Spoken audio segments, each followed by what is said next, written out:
పై కొత్త నిజాలైతే బయటకు వస్తున్నాయి. దీనికి సంబంధించి పలువురు ఎన్నో కామెంట్స్ అయితే చేస్తున్నారు. మోస్ట్ వాంటెడ్ మావోయిస్ట్ గా ఎదిగినటువంటి హిడ్మా ఇంత ఈజీగా పోలీసులకు ఏ విధంగా చిక్కాడు అనే డౌట్స్ ప్రతి ఒక్కరిలో కూడా రేజ్ అయ్యాయి. సుమారుగా 200 మంది పోలీసులను మట్టుబెట్టాడు హిడ్మా. ప్రతి ఒక్క అంశంలో కూడా ఎంతో చాకచక్యంగా వ్యవహరిస్తాడు. అలాంటి ఇంటెలిజెంట్ మావోయిస్ట్ హిడ్మా ఇంత ఈజీగా ఏపీ పోలీసులకు ఏ విధంగా చిక్కాడు అనే కోణంలో చాలా మంది ఆలోచనలు అయితే ఉన్నాయి. హిడ్మా ఎన్కౌంటర్ పై అయితే కొత్త అంశాలు వెలుగులోకి వస్తున్నాయి. వందల ఎన్కౌంటర్ల నుంచి అతి సులువుగా తప్పించుకున్నాడు హిడ్మా. కానీ ఏపీ పోలీసులకు ఏ విధంగా చిక్కాడు అనే విషయాన్ని ఒకసారి మనం అబ్జర్వ్ చేద్దాం. ఛత్తీస్గఢ్ అడవులపై మొత్తం హిడ్మాకైతే పట్టుంది. ఆ అడవుల్లో ఉన్నంత కాలం కూడా హిడ్మా చాలా సేఫ్గా ఉన్నాడు. కానీ ఏపీ బార్డర్కి రావడమే హిడ్మాకు మైనస్ అయిందా అంటూ కూడా చాలామంది ఆలోచిస్తున్నారు. ఈ ప్రాంతంపై అంటే ఏపీ బార్డర్ ప్రాంతంపై హిడ్మా అండ్ టీంకి సరైన అవగాహన లేకపోవడం కూడా మరో మైనస్గా చెప్పొచ్చు. ఇక ఛత్తీస్గఢ్ అడవులపై హిడ్మాకైతే ఎంతో పట్టుంది. అంటే ఎన్నో సంవత్సరాలుగా ఆ ఛత్తీస్గఢ్ అడవుల్లో ఉన్నారు కాబట్టి ఒక అణువు కూడా హిడ్మాకు అక్కడ ఏం జరుగుతుంది ఏంటి అనే కోణంలో పూర్తి అవగాహన ఉంటుంది. ఏ మారుమూల ప్రాంతం లేదంటే ఆ అడవిలో ఏ చిన్న ప్రాంతానికి వెళ్ళినా కూడా అక్కడ ఎవరున్నారు ఏం జరగబోతుంది అనేది ఈజీగా హిడ్మా పసిగట్టగలడు. కానీ ఏపీకి రావడమే అతను చేసిన మిస్టేక్ అంటూ కూడా చాలామంది అనుకుంటున్నారు. హిడ్మాకి అసలు ఏపీ బార్డర్కి రావడమే మైనస్ అని చెబుతున్నారు. ఉత్తర భారత ఆదివాసీలంతా కూడా హిడ్మాకైతే సపోర్ట్ చేస్తారు. వాళ్ళిచ్చే సమాచారంతోనే చాలా ఎన్కౌంటర్ల నుంచి ఆయన తప్పించుకున్న సందర్భాలు ఉన్నాయి. చాలా క్లోజ్గా ఇక ఎన్కౌంటర్ అవ్వబోతాడు హిడ్మా అనుకున్న ప్రతిసారి కూడా హిడ్మా తప్పించుకున్నారు. సో ఆదివాసీలంతా కూడా హిడ్మాకు చాలా సపోర్ట్ చేశారు. సో ఆ విధంగా వందల ఎన్కౌంటర్ల నుంచి కూడా హిడ్మా తప్పించుకున్నాడు. కానీ ఎటువంటి పట్టులేని ఏఓబీకి రావడంతోనే పోలీసులకు ఈజీ టార్గెట్ గా మారాడు. దాదాపు 200 మంది పోలీసుల్ని చంపిన హిడ్మా అన్ని రాష్ట్రాల పోలీసులు కేంద్ర బలగాలకు మోస్ట్ వాంటెడ్ గా మారాడు. అటు కింది స్థాయి నుంచి కూడా టాప్ లీడర్ గా ఎదిగాడు హిడ్మా. సుమారు 30 ఏళ్లుగా మావోయిస్టు పార్టీలో పనిచేశాడు. అటువంటి హిడ్మా అంత ఈజీగా ఏఓబీ పోలీసులకు ఏ విధంగా చిక్కాడు, ఏ విధంగా ఎన్కౌంటర్ అయ్యారని చాలా మంది ఆలోచిస్తున్నారు. సో దీనికి సంబంధించిన పూర్తి డీటెయిల్స్ మా ప్రతినిధి శివశంకర్ అందిస్తారు. Shivashankar, most wanted Maoist Hidma encounter అసలు ఏ విధంగా జరిగింది, ఏ విధంగా పోలీసులకు చిక్కాడు? చూసుకున్నట్లయితే ఏదైతే మోస్ట్ వాంటెడ్ మావోయిస్ట్ గా ఉన్న హిడ్మా అయితే ఏఓబీలో అయితే ఎన్కౌంటర్ కి గురయ్యాడు. అయితే ఈ ఎన్కౌంటర్ కి గురై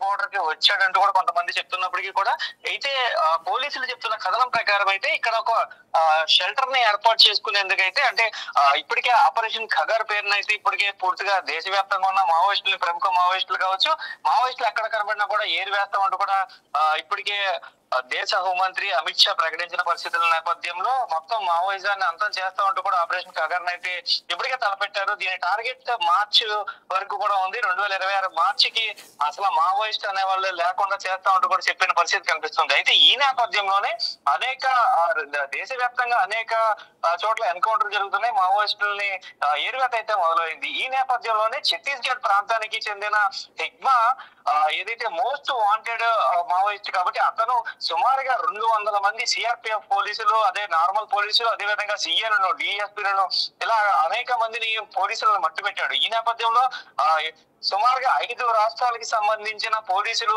అలాగే ప్రత్యేక బలగాలు కూడా హిడ్మా మీద నిఘా ఉంచిన పరిస్థితుల నేపథ్యంలో ఏపీ అయితే ఒక సేఫ్ జోన్ గా ఉండొచ్చు. ఏపీకి సంబంధించి అంటే ఛత్తీస్గఢ్ కి ఇటు పక్కన తెలంగాణ, ఛత్తీస్గఢ్ అలాగే ఒడిశాకి సంబంధించిన బోర్డర్ అంతా కూడా ఇక్కడ మారేడుమిల్లి, ఏపీలో ఉన్న మారేడుమిల్లి అటవీ ప్రాంతం, దట్టమైన అటవీ ప్రాంతం ఉంది, టైగర్ జోన్ ఉంది కాబట్టి ఖచ్చితంగా ఎవరు కూడా అక్కడికి వచ్చే సాహసం చేయరు కాబట్టి దీన్ని ఒక షెల్టర్ జోన్ గా ఏర్పాటు చేసుకుందామని హిడ్మా ఏపీలోకి ఎంటర్ అయినట్టుగా తెలుస్తుంది. అయితే హిడ్మా రాకకి ముందే కూడా 2 ఎన్కౌంటర్ కూడా జరిగిన పరిస్థితి కనిపిస్తుంది. అవి కూడా అటవీ ప్రాంతానికి అంటే రంపచోడవరం నియోజకవర్గంలోనే 2 ఎన్కౌంటర్లు జరిగాయి. 2 ఎన్కౌంటర్లు జరిగినప్పుడు కూడా మావోయిస్టుల్ని మట్టుపెట్టారు పోలీసులు. అయితే ఈ నేపథ్యంలో ఏఓబీకి ఎంటర్ అయిన హిడ్మా మీద ప్రత్యేక నిఘా ఉంచారు. 10 days నుంచి ఇన్ఫర్మేషన్ ఉందంటూ కూడా రాష్ట్ర అడిషనల్ డీజీ అదేవిధంగా ఇంటెలిజెన్స్ చీఫ్ చెప్పిన పరిస్థితి కనిపిస్తుంది. అయితే ఈ నేపథ్యంలో కంప్లీట్ గా పక్కా సమాచారం తోటి 10 రోజులు అబ్జర్వేషన్ తర్వాత హిడ్మాని మత్తు పెట్టినట్టుగా కూడా మనకి క్లియర్ గా అర్థమవుతుంది. షెల్టర్ కోసమే హిగ్మా అతని బ్యాచ్ మొత్తం అందరూ కూడా ఏపీకి వచ్చినట్టుగా తెలుస్తుంది. ఈ నేపథ్యంలో జనావాసాల్లో కలిసిపోయేందుకు కొంతమంది విజయవాడ, కొంతమంది ఏలూరు, కొంతమంది కాకినాడ, అలాగే రావులపాలెంలో కూడా ఇక్కడిక్కడగా అలా స్ప్రెడ్ అయ్యి నెమ్మదిగా జనావాసాల్లోకి వచ్చేస్తే, అంటే టౌన్స్ లోకి వచ్చినప్పుడు సేఫ్టీ షెల్టర్ జోన్ లో ఉన్నట్లుగా అయితే వీరు ఫీల్ అవుతారంటూ కూడా నిన్న డీజీపీ కూడా స్పష్టం చేసిన పరిస్థితి కనిపిస్తుంది.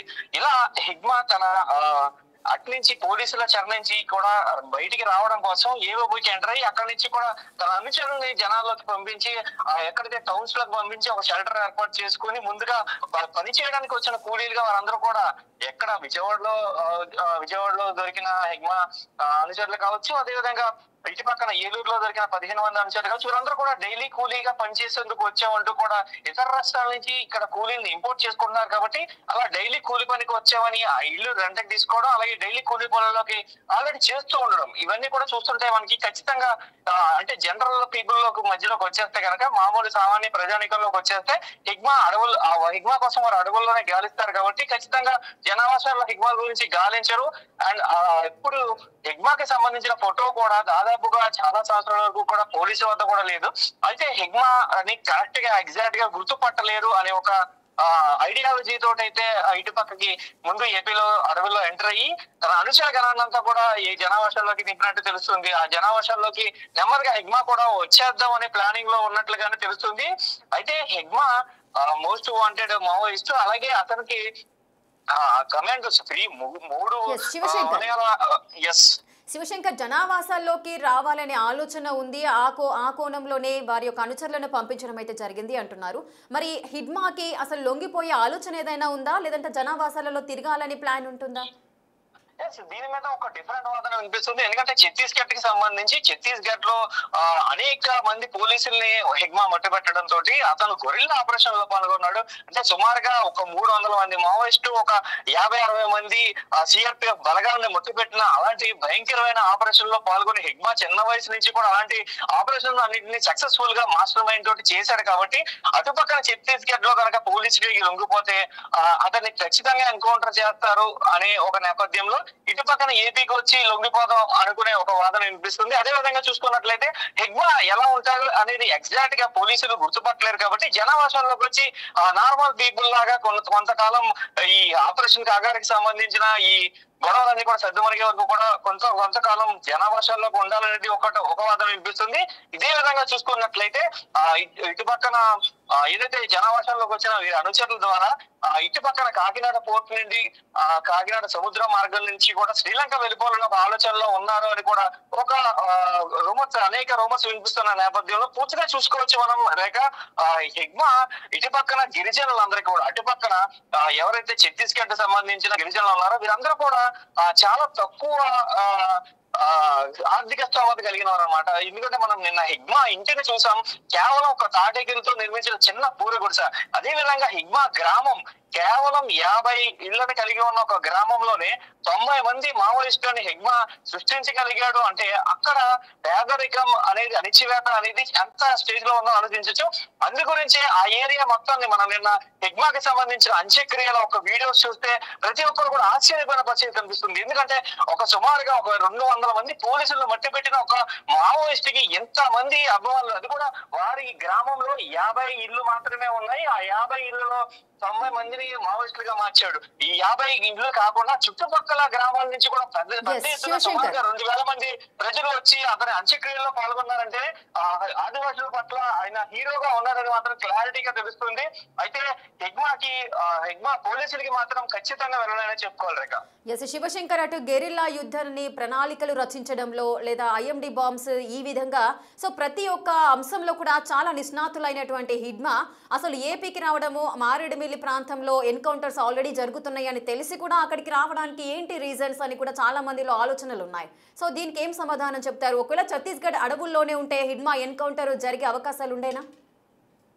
డీటెయిల్స్ మనం చూసుకున్నట్లయితే మారేడుమిల్లి అడవుల్లో గతంలో కూడా తెలంగాణకి సంబంధించిన రవి కూడా మారేడుమిల్లి అడవుల్లోకి వచ్చి అక్కడ ఒక డీప్ ఫారెస్ట్ ఉంటుంది. ఆ డీప్ ఫారెస్ట్ అది కూడా హైలీ పైన ఉంటుంది, చాలా హైట్ లో ఉంటుంది. కాబట్టి అక్కడికి వెళ్ళడానికి రోడ్డు మార్గాలు కాదు, ఖాళీ నడకను కూడా సుమారుగా అడవి లోపల ఒక 30-40 కిలోమీటర్ ప్రయాణించాల్సిన పరిస్థితి ఉంటుంది. సో అలాంటి ఒక జోన్ ఉంటే అది సేఫ్ గా ఉంటుందని కూడా తెలంగాణకి సంబంధించిన రవి అనే ఒక మావోయిస్ట్ కూడా అప్పుడు గతంలో జరిగిన ఎన్కౌంటర్ లో చనిపోయిన పరిస్థితి కనిపిస్తుంది. అయితే దానికన్నా ఇంకొంచెం డేంజర్ జోన్ అంటే ఇంకొంచెం డీప్ ఫారెస్ట్ అది కూడా టైగర్ జోన్ కి అత్యంత సమీపంలో ఉన్న ఒక ప్రాంతాన్ని షెల్టర్ జోన్ గా ఎన్నుకొని అక్కడే స్టే చేస్తున్నట్లుగా అయితే 10 రోజుల నుంచి ఇన్ఫర్మేషన్ ఉందని కూడా ఇంటెలిజెన్స్ చీఫ్ అయితే ఇప్పటికే స్పష్టం చేసిన పరిస్థితుల నేపథ్యంలో మనం క్లియర్ గా చూసుకోవచ్చు.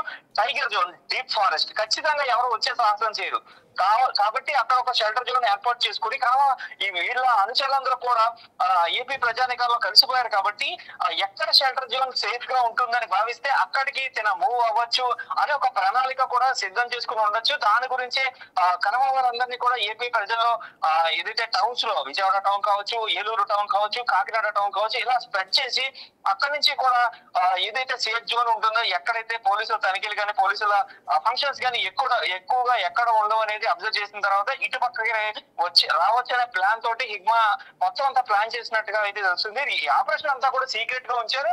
ఇంకా ఎంతమంది ఆ డైరీలో ఎంతమంది పేర్లు ఉన్నాయి, వారు ఎక్కడెక్కడ ఉన్నారు, ప్రజావాసాల్లో ఎక్కడ ఉన్నారు అనేది మాత్రం గోప్యంగానే ఉంచామని కూడా నిన్న డీజీపీ స్పష్టం చేసిన పరిస్థితులు కనిపిస్తున్నాయి. శివశంకర్, హిడ్మాకి సంబంధించిన బంధువులు కూడా కొన్ని ప్రశ్నలు అయితే లేవనెత్తుతున్నారు. వారికి కూడా అనేక అనుమానాలు ఉన్నాయి.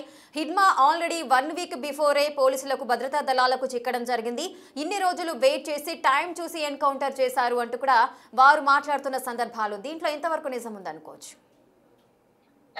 చూసుకున్నట్లయితే ఏ మావోయిస్ట్ ఎన్కౌంటర్ జరిగినా కూడా గతంలో జరిగిన 2 ఎన్కౌంటర్లు కూడా బోటకప్ప ఎన్కౌంటర్లు అంటూ కూడా కుటుంబ సభ్యులు చెప్పడం, అదే విధంగా వాళ్ళు లొంగిపోవడానికి వచ్చారు, ఆ లొంగిపోవడానికి వచ్చిన వారిని పట్టుకుని వారిని కిల్ చేయడం, చంపడం, అంత దారుణంగా షూట్ చేసి చంపడం, అది కూడా ఎన్కౌంటర్ చెప్పడం అయితే ఎంతవరకు సబబని గతంలో జరిగిన 2 ఎన్కౌంటర్ కి సంబంధించిన కుటుంబ సభ్యులు కూడా ప్రశ్నించే పరిస్థితి కనిపిస్తుంది. మావోయిస్టుల ఎన్కౌంటర్ తర్వాత ఇది సర్వసాధారణంగా ఇప్పుడు వినిపిస్తున్న మాట. కానీ మోస్ట్ వాంటెడ్ గా మావోయిస్ట్ గా ఉన్న హిడ్మా అక్కడ ప్రాంతాల్లో అంటే ఛత్తీస్గఢ్ ప్రాంతాల్లో ఎక్కడ కనిపించినా కూడా అతను అంటే అక్కడ నుంచి ఇక్కడికి రావడానికి కూడా ఆదివాసులకు సంబంధించి అక్కడ ఆదివాసుల్లో గానీ అటవీ ప్రాంతం అంతా కూడా అంటే సుమారుగా 30 ఏళ్ల నుంచి హిగ్మాకి సంబంధించి చిన్న పల్లెటూరును కూడా ఆయన ఎప్పుడు విజిట్ చేసి లేదని కూడా పోలీస్ రికార్డ్స్ స్పష్టం చేస్తున్న పరిస్థితి కనిపిస్తుంది. అంటే కంప్లీట్ గా అవుట్ అండ్ అవుట్ ఛత్తీస్గఢ్ కి సంబంధించిన అడవులంతా కూడా ఆయనకి కొట్టిన పిండి. కానీ ఆ అడవుల్లో ఉంటే ఖచ్చితంగా ఆదివాసుల నుంచి ఇన్ఫర్మేషన్ వచ్చేది, ఖచ్చితంగా చాలా సార్లు అలాగే హిగ్మా ఎన్కౌంటర్ నుంచి తప్పించుకున్న పరిస్థితి ఉంది. కానీ ఇక్కడ మారేడుమిల్లికి సంబంధించి ఈ అడవి ప్రాంతం అంతా కూడా హిగ్మాకి కొత్త అవడం, ఇక్కడ ఆదివాసులు ఆయన్ని ఇక్కడ నుంచి కూడా ఇన్ఫర్మేషన్ ప్రాపర్ గా రాకపోవడం ఎగ్జాక్ట్ గా చిక్కిపోయిన పరిస్థితి అయితే కనిపిస్తుంది. Right, thank you Shivashankar, thanks for the details. Right, ఇక హిడ్మా ఎన్కౌంటర్ పై కొత్త విషయాలు అయితే వెలుగులోకి వస్తున్నాయి. ఛత్తీస్గఢ్ అడవుల్లో ఎంతో పట్టున్న హిడ్మా అక్కడ ఉన్నప్పుడు 100 ఎన్కౌంటర్ల నుంచి అతి సులువుగా ఆదివాసుల నుంచి సమాచారం అందుకొని క్లోజ్డ్ ఎన్కౌంటర్స్ నుంచి తప్పించుకున్న హిడ్మా ఈసారి ఆంధ్రప్రదేశ్ అదేవిధంగా ఏఓబి బోర్డర్ కి రావడంతోనే ఒక మైనస్ పాయింట్ గా అయితే ప్రతి ఒక్కరు చెబుతున్నారు. ఒకవేళ ఏపీ బోర్డర్ కి రాకపోయి ఉన్నట్లయితే, ఒకవేళ ఛత్తీస్గఢ్ అడవుల్లోనే ఉంటే తన ఎన్కౌంటర్ జరగడానికి చాలా కష్టం అయ్యే పరిస్థితులు ఉండేవి అంటూ కూడా తన అభిమానులు చెబుతున్నారు. ఒక్కొక్కరి దగ్గర నుంచి ఒక్కొక్క వర్షన్ అయితే వినిపిస్తుంది. దీనికి సంబంధించిన డీటెయిల్స్ అయితే మనం చూస్తున్నాం. 100 ఎన్కౌంటర్ల నుంచి తప్పించుకున్న హిడ్మా అటు ఏఓబి ప్రాంతంలోకి రావడంతోనే తనకు మైనస్ గా మారింది అంటున్నారు. ఆదివాసులు చాలా వరకు అయితే సపోర్ట్ చేసేవాళ్ళు, చాలా ఎన్కౌంటర్ల నుంచి కూడా తను చాలా చక్కగా తప్పించుకున్న సిచ్యువేషన్స్ ఉన్నాయి. కానీ ఎలాంటి పట్టు లేదు ఏఓబిలో. అక్కడికి రావడంతోనే పోలీసులకైతే ఈజీ టార్గెట్ గా హిడ్మా మారాడు. సుమారు 200 మంది పోలీసులు చంపిన హిడ్మా అన్ని రాష్ట్ర పోలీసులు కేంద్ర బలగాలకు మోస్ట్ వాంటెడ్ గా మారాడు. కింది స్థాయి నుంచి టాప్ లీడర్ దాకా ఎదిగారు హిడ్మా. సో ఇప్పుడు ఏఓబికి రావడంతోనే పోలీసులకు ప్లస్ పాయింట్ అయిపోయింది. హిడ్మాని ఎన్కౌంటర్ చేయడానికి ఈజీగా అయిపోయింది. అక్కడికి రాకుంటే బాగుంటుంది అంటూ కూడా హిడ్మా అభిమానులు అయితే కోరుకుంటున్న పరిస్థితి అయితే నెలకొంది.